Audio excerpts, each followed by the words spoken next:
আসসালামু আলাইকুম। তো এটা হচ্ছে অনেক আগের একটা আইপিএস। তো এটা সেরে নতুন করা হয়েছে। তো এই আইপিএসটির শুধুমাত্র সার্কিটটি রয়েছে পুরাতন, আর সব কিছুই নতুন।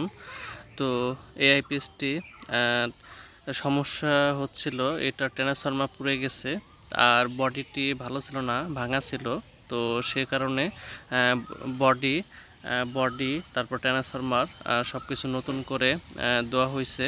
শুধু সার্কিটটি পুরাতন রয়ে গেছে। তো এটা হচ্ছে নাতাশা সার্কিট।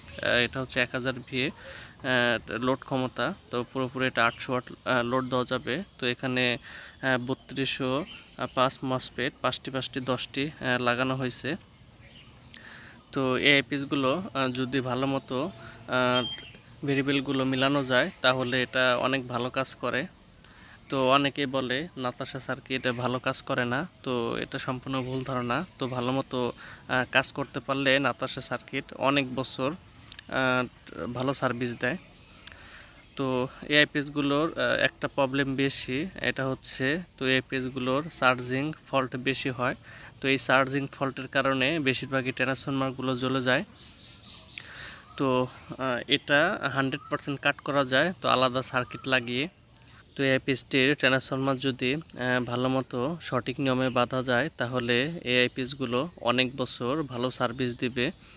তো এই ভিডিওটি যদি ভালো লাগে তাহলে অবশ্যই ভিডিওটি শেয়ার করবেন, আর চ্যানেলটি সাবস্ক্রাইব করা না থাকলে অবশ্যই চ্যানেলটি সাবস্ক্রাইব করবেন।